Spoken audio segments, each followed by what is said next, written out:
In the grimy, sweat-soaked world of underground fighting, your reputation is everything. And in that world, Rex the Mauler Jericho was a king.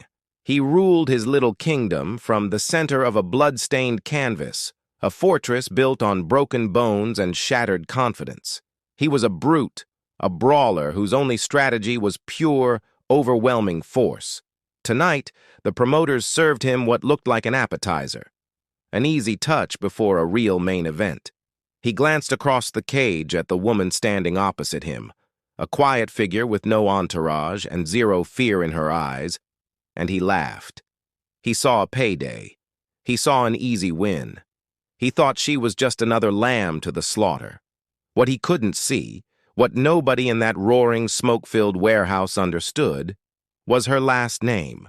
A name that carried a legacy of violence so deep, it was practically a martial art in itself. Rex Jericho wasn't just a fighter. He was a human sledgehammer. His record was a long list of guys who had tried to outsmart him, only to get cornered and bludgeoned into submission. He moved with the heavy, arrogant swagger of a man who'd never been truly challenged, a permanent sneer plastered on his face.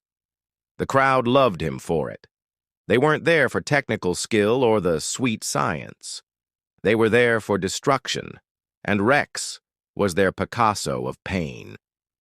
He flexed for the roaring mob, his tattooed arms twisting like pythons as he soaked in their cheers. Across the cage, his opponent, Arissa, was an island of calm in a sea of chaos. She went through her final stretches with a focused, almost meditative grace, totally ignoring the jeers and catcalls. To the bloodthirsty crowd, she was a joke, a sacrificial lamb meant to entertain their champion.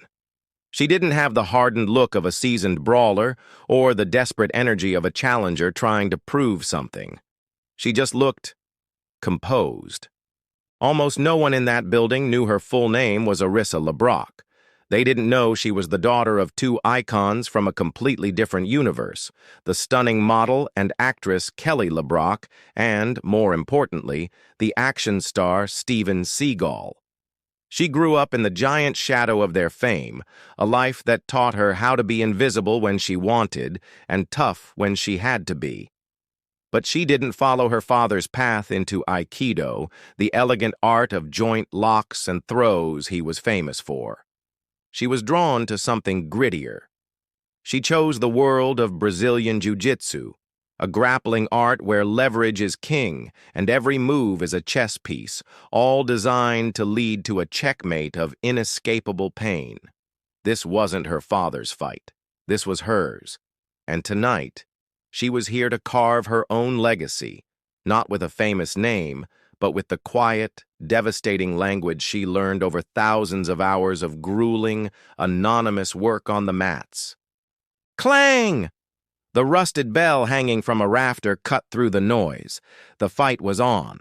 Rex stormed out of his corner like a charging bull. He didn't bother feeling her out. His game was intimidation and immediate domination. He flicked a lazy, disrespectful jab that Arissa easily slipped, then another. He laughed, a booming, arrogant sound that echoed through the warehouse. "Come on, little girl, fight back," he taunted, playing to the crowd. "Don't make this too easy for me." Arissa was a ghost.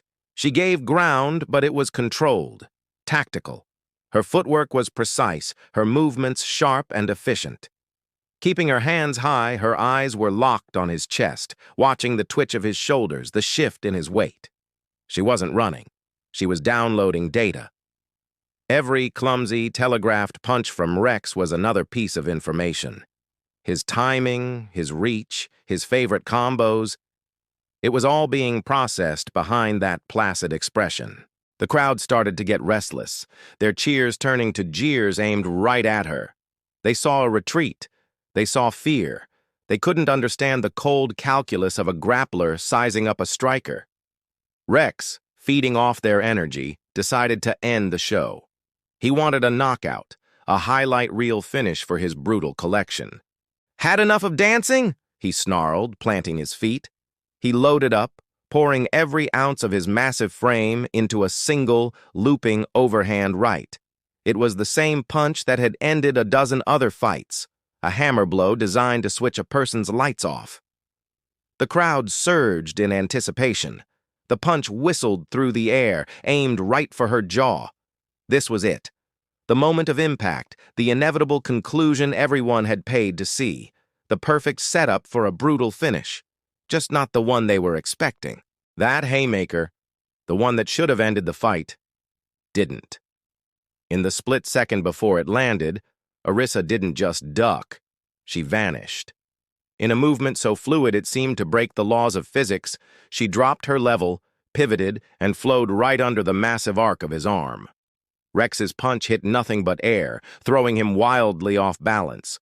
The momentum of his own attack sent him stumbling forward, his back exposed for just a moment. It was the first mistake he'd made, and it was the last one she'd let him make. The crowd went silent. The laughter died in their throats. That wasn't luck.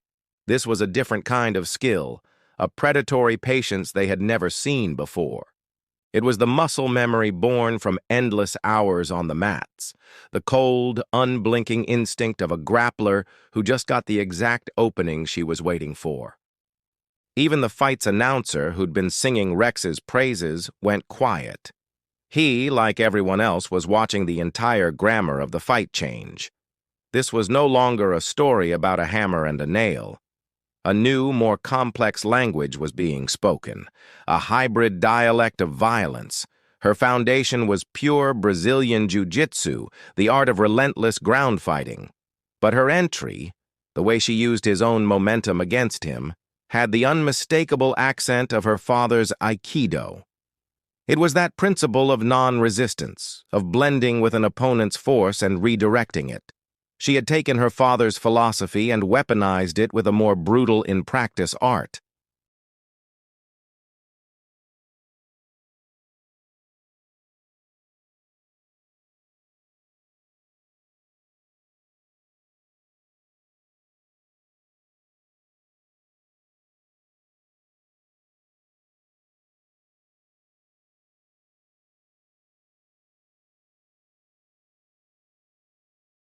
The hunter had just become the hunted. As Rex rushed in, flailing with wild, angry hooks, Arissa met his aggression not with force, but with clinical precision. She didn't back up. She stepped into the storm.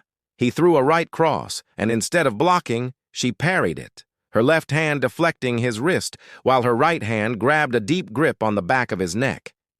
In one seamless motion, she pulled his head down, drove a knee into his solar plexus, and used his own forward momentum to spin him completely off balance.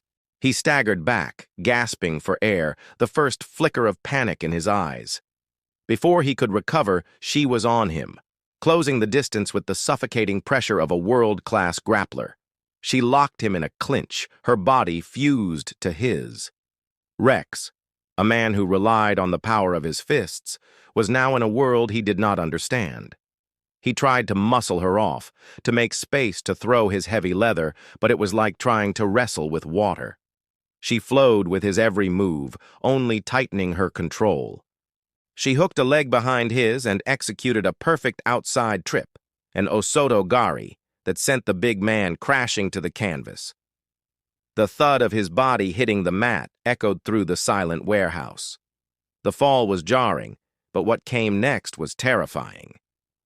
Before Rex could even process that he was on the ground, Arissa had flowed into side control, her shoulder driving crushing weight into his jaw, her hips pinning him to the floor. He was trapped, utterly and completely. He thrashed and bucked, but his raw strength was useless against her technique. She was a boa constrictor, and with every second, her grip grew tighter. She methodically moved from side control to a full mount, sitting on his chest in the most dominant position in ground fighting. Rex looked up, his eyes wide with a terror he'd never known, and saw not an easy target, but an executioner. With chilling calm, Arissa isolated his right arm. She swung her leg over his head, locking his shoulders in place. Then she leaned back, applying slow, measured pressure to his elbow joint. It was a textbook armbar. The crowd watched in stunned disbelief as their champion's arm was bent to the breaking point. For a second, his pride refused to give in. Then, as the searing pain became unbearable, he did the one thing he had so often mocked others for. He tapped. Frantically, desperately, he slapped his free hand against the canvas again and again, signaling his surrender. The bell clanged again, this time signaling the end. Arissa instantly released the hold, the danger vanishing as quickly as it had appeared. She stood up, her expression just as calm and composed as it was when she first stepped into the cage. There was no gloating, no victory dance, no roar to the crowd. She simply stood in the center of the cage, breathing evenly, as if she'd just finished a light sparring session. Rex Jericho lay on the mat, a defeated giant, cradling his arm and what was left of his ego. The announcer, speechless for the entire final sequence, finally found his voice, stammering her victory to a crowd that didn't know how to react. The jeers and laughter had been replaced by a thick, heavy silence, a collective awe at the violent poetry they had